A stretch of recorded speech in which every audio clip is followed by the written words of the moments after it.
Hi guys. Okay, so I just got off the phone with someone who is currently doing their rank up roadmap, and they had brought up a great point. So I wanted to make a super quick video for all of you guys. For some of you who are thinking, how does this even help me? Like, is this even applicable to this month?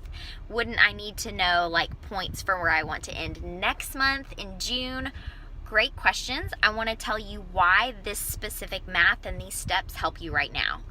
One thing is that if you're doing your rank up roadmap right now in the mid-month, it's gonna feel a little off because this roadmap was designed to be done the first of the month. So the first of the month would tell you, hey, here's what work is cut out for me for the whole month of May.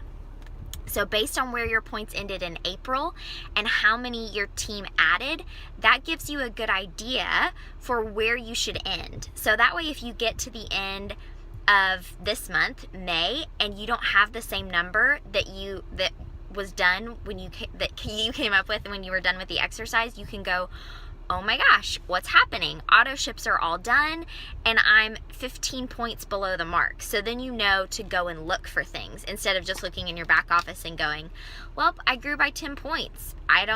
And some people never know that they should have grown by 50 or they should have grown by 100. They just assume that as long as the number climbed a little bit that it's good, but that's not the case. So we've got people that are actually missing out on their potential and could be doing so much better than they are. So this rank up roadmap is actually going to show you what you're capable of, where you should be ending, and then what you can actually shoot for. So for the girl I just got off the phone with, she actually was undershooting. She was like, hey, I have too many points this month. And I was able to say, great, that means your goal for this month was not near big enough. So let's reassess your goals and figure out what you're actually capable of and what your team can actually accomplish. So that was a really good thing. Something that you will find out by looking in your back office, for instance, these are some things you need to be looking for. If you say you ended the month of April and you had 25 points and you want to go gold, so you know that you want to get to 100 points, and you added how many newbies got added to your team in April. So you ended at 25 points, but you added 4 new people, so that would be 4 times 5 is 20. So that would be 20 points. So you know I had 25 in April, but I also added 20 new points worth of people. So that means by May, I should have a complete total of 45 points. So here's some things that you want to know. Did all 4 of those people, those newbies that got added in April, do they have welcome packs on? Because if they do not welcome packs, do they have their PCO turned on? Because if they don't, they're not going to count for you. And even worse than not counting for points, they aren't going to see results on these products because they're newbies, you guys. They just got added in April. They haven't had time to see results.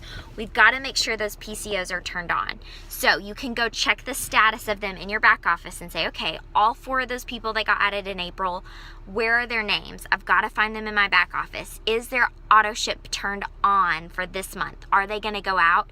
Do they have 100 PV already? That's good info to know.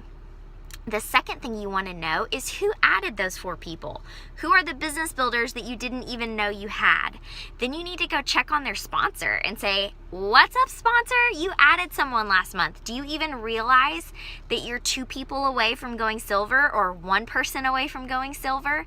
Find out if they even know those things, because it might just be like a one-time wonder where they added a husband or they added their mom and they don't even know what this business opportunity really is. But if they added an ambassador, that's your green light to reach out and help them with this business. So those are a couple really important things that you need to know. So that kind of gives you a to-do list for these next couple weeks. Who were the people, who were the sponsors that added to your team in April? Let's help them crush some goals the next couple weeks in May. Let's help them add a couple more ambassadors, and you will have to walk them through that. Gives them some ideas, like say, hey, would your sister do this with you? I know you go to the gym all the time. Who are your gym buddies? Like, who are other moms that you're sitting at the baseball field with that are watching you drink your pink drink? here's some samples that you can give them. Like stuff like that. Help jog their memory for how they can get to silver. Ask them to throw you in three-way chats so that you can help sign people under them. All of those things, you will not know who those people are without doing the roadmap and without getting in your back office to see who those people even were that added to your team last month. Because if they added someone last month, they'll be willing to do it again this month. Also finding out people who signed up last month who still don't have their PCO turned on for May.